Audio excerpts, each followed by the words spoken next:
सदगुरुदेव के श्री चरणों में सादर दंडवत प्रणाम। सत्संग में आपके श्री मुख से सुना कि एक एक नाम जपने से संसार से वैराग्य, अपने स्वरूप का ज्ञान और भगवत चरणारविंद का अनुराग तीनों एक साथ होते हैं। पर ये पता तब चलेगा जब 24 घंटे में से 12 घंटे लगातार भजन हो और शेष समय में शास्त्र स्वाध्याय व अन्य क्रियाएं करें।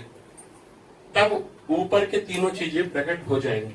12 घंटे लगातार भजन से क्या तात्पर्य है? एक स्थान विशेष पर लगातार नाम जप या मंत्र जप करना है। शेष समय में भी अन्य भागवती क्रियाएं करनी है, जैसे शास्त्र स्वाध्याय या अन्य गृहस्थ जीवन के अन्य कार्य कर्तव्य कर्मों के करने का स्वरूप क्या होगा? 12 घंटे का तात्पर्य जैसे 24 घंटे होते ना, 24 घंटे में 6 घंटे तो शयन में लगभग चले जाते हैं। बचे 18 घंटे। 18 घंटे में हमारी कुछ शरीर की पर्सनल क्रियाएं होती है, शौच, स्नान आदि। फिर कुछ जीवन के व्यापार आदि पर्सनल कर्तव्य होते हैं। तो हमें 12 घंटे समय बैठ के करने के लिए मिलना असंभव है। तो हमारी एकाग्रता नाम में कम से कम 12 घंटे रहे, वो तुम्हें देखना है। व्यापार करते हुए, आसन में बैठे हुए, खान पान, टहलना फिरना, ये जितना, क्योंकि कोई साधु विरक्त मार्ग के तो है नहीं कि भाई दरवाजा बंद 12 घंटे हम बैठ के जब करें। हमें 12 घंटे कम से कम एकाग्रता पूर्वक नाम में चित्त देना है। वो व्यापार करते भी हो सकता है, बिल्कुल हो सकता है। बड़े बड़े ऐसे भक्त हुए हैं जिन्होंने अपनी गृहचर्या, व्यापार आदि करते हुए सतत भजन किया है। तो अभ्यास हम ऐसा करें कि कम से कम 12 घंटे हमारा भजन में समय व्यतीत हो, सब कार्य करते हुए। साधु तो एकांत में अन्य कार्यों से रहित होकर भजन कार्य केवल कर सकता है, लेकिन गृहस्थ व्यवहार कार्य करते हुए भजन कर सकता है। मामन स्मर युद्ध च, अगर वो व्यवहार कार्य नहीं करेगा तो उसका प्रवृत्ति मार्ग जो फैला हुआ है वो कैसे चलेगा? तो प्रवृत्ति मार्ग भजन पूर्वक करे, फिर आगे वो खुद स्थिति प्रदान कर देगा। भजन अपने आप स्थिति प्रदान कर दे और बहुत अच्छे से होता है। मतलब हल जोतते हुए, किसानी के सारे कार्य करते हुए हमने देखा है। इस शरीर के जो पिताजी थे, तो सुबह जब हल लेके निकलते ना, किसान थे, तो झोले में गुरु जी की पादुका और एक बैग में गीता और रामायण और माला। और सुबह 4 बजे से, अब तो ट्रैक्टर वाला जमाना ना, पहले नहीं था, एक वो हल, वो एक होता ना ऐसे भूमि को जोतता। अब सोचो कई बीघे जमीन है, वो एक हल से जोतना, मतलब सुबह तड़के से लगे और भजन करते, नंगे पैर रहते। और प्रसाद तभी पाते जब गुरु जी की पादुका को स्नान करा लेते और गीता और रामायण का पाठ कर लेते। 11 बजे तक सूखे मुंह से भगवत कृपा ऐसी थी कि संत महात्मा आते रहते, उन्हीं की और फिर इसके बाद उन्होंने संन्यास लिया। संन्यास भी उन्होंने लिया, दंडी सन्यासी भी हुए, सब कुछ त्याग करके दंडी सन्यास। ये देखो, अगर गृहस्थी में भगवत आराधन, अतिथि सेवा, संत सेवा होती रही तो इस जीव का भी संबंध उन्हीं से रहा। ये उनके यहाँ पुत्र रूप से जन्मा और देखो उन्हीं के प्रताप से ये वैराग्य मार्ग का अनुसरण हुआ और वो स्वयं अंतिम में वैराग्य सन्यासी बनकर और अपनी जीवन लीला पूरी की।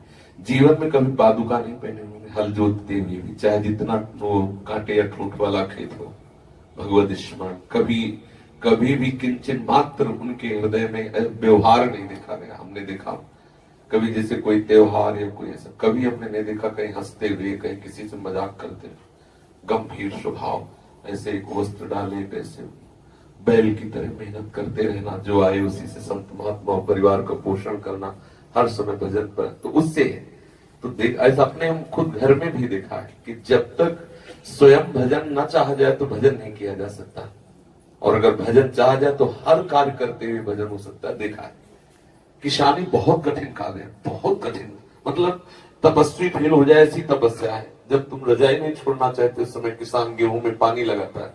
पानी कैसे लगाता है? सूट बूट पहन के थोड़ी लगाता है, कोट पैंट पहन के थोड़ी पानी लगाता है। ऐसे ही साधारण कपड़ा बांध ले, क्योंकि यहाँ से खुला रहना है, पानी लगाना है ना, और वो यहाँ से खुला रहना है। भीषण सर्दी में गेहूं में पानी लगा रहा है रात भर। और भजन परायण देखा हमने उनको, भजन परायण तपस्वी ब्राह्मण, उसका परिणाम देखा।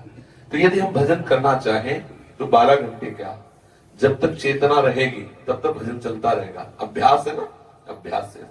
हमने बड़े चमत्कार भी उनके देखे।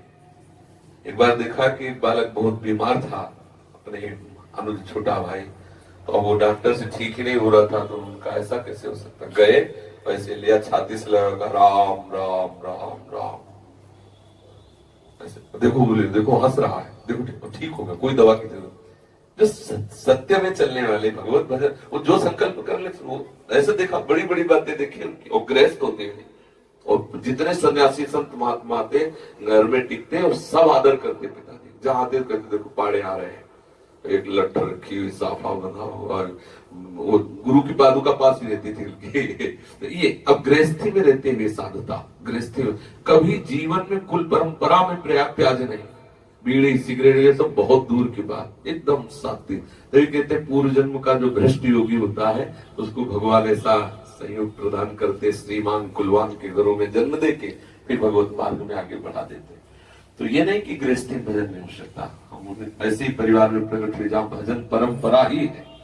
इसलिए भजन जरूरी नहीं बैठ के करना, चलते फिरते उठते बैठे, ठाड़े बैठे परे उताना, राम कहे थे बड़े सयाना, किसी भी स्थिति में भगवत स्मरण करता है। समझ गए? आपका दूसरा प्रश्न है, श्री जी की सेवा से संबंधित पदों का गान करते हुए करने का प्रयास करते हैं, परंतु कई बार मन अशांत होने के कारण पद गायन का भाव नहीं बन पाता, परंतु सेवा की क्रिया होती है। उस वक्त अशांत मन नाम मंत्र जप अथवा आपके सत्संग श्रवण के साथ सेवा की क्रिया करने में विश्राम पाता है, परंतु साथ ही समय विशेष पर श्री जी की स्तुति व सेवा के पद न सुना पाने की ग्लानि भी होती है। ऐसा लगता है कि इस वक्त श्री जी को पद सुनाने की आदत है और उसमें हमने पद या स्तुति का गायन नहीं किया, अपराध भाव मन में आता है। समाधान करें। पहली बात तो है कि ज्यादा मन से अपनापन मत रखो, साधक यही कमजोर पड़ जाता है। इतना मन से मित्रता अपने लोगों ने कर ली है, वो हर्षित तो हम हर्षित, वो दुखी तो हम दुखी, वो सोच रहा मतलब मैं सोच रहा हूँ, वो गलत जा रहा मतलब मैं गलत हूँ, वो अच्छा सोच रहा मतलब मैं अच्छा हूँ। यही तो बंधन है, और क्या बंधन है। थोड़ा सा अलग होकर मन के देखो। आप दृष्टा, आप मन को देखते हैं ना, मन अशांत है, किसने जाना? आपने जाना ना, तो आप उसके जानकार है ना, आप उसको जानने वाले हैं ना, आप तो नहीं है ना मन। जैसे हम इसे देख रहे हैं, हम इसे देख रहे हैं, हम आपको देख रहे हैं, तो हम आप थोड़ी हो गए, हम आपको देख रहे हैं ना, तो आप मन को देख रहे हो ना। बस हम केवल दृष्टा उसके बने, और उसके द्वारा जो भी अशांतमय चेष्टाएं वो अपने में आरोपित ना करें, तो बहुत अच्छा भजन होने लगेगा। मतलब मन अशांत नहीं, हमें पाठ करना तो तू ना कर भैया, मेरा तो काम है, मेरी तो स्वामिनी, मैं तो पद सुनाऊंगा। वो जला रहा है, हम सुना रहे हैं, ब्रजनोत्तर कदम मुकुट मणि श्याम आज, मुझे पता नहीं कब राजी हो गया। आप देखना, जहां पद शुरू किया तो पता नहीं चलेगा वो राजी कब हो गया, क्योंकि आपके सपोर्ट के बिना वो कुछ कर नहीं सकता। और आप उसको सपोर्ट ना दे, जब वो अशांत हो, जब वो प्रकृति के प्रतिकूल, अपनी भक्ति के प्रतिकूल हो, तो लौट आएगा, आप में मिल जाएगा, आपको अपने अधीन करेगा, वो आपके अनुकूल होने की चेष्टा करेगा। अभी क्या हम इतना तन्मय हैं कि वो राजी नहीं तो हम राजी नहीं।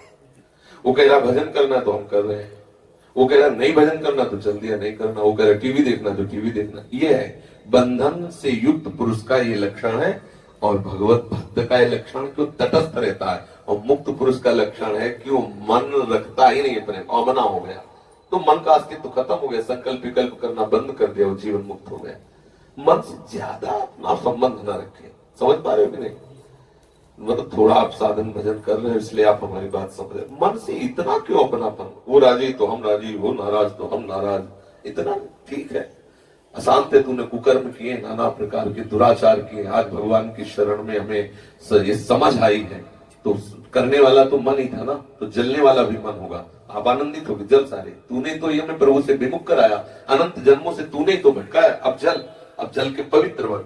तो आप उस समय विचार, आज हम सवेरे कह रहे थे सब बच्चों से कि भजन के साथ विचार जरूर होना चाहिए। केवल भजन कर रहे हैं और आप विचार नहीं कर रहे, तो भजन करते हुए भी आप गलत जगह खड़े हो जाएंगे जाके। समझ रहे हैं ना हमारी बात? भजन भजन करते हुए हमें विचार युक्त रहना है, विवेकवान रहना है।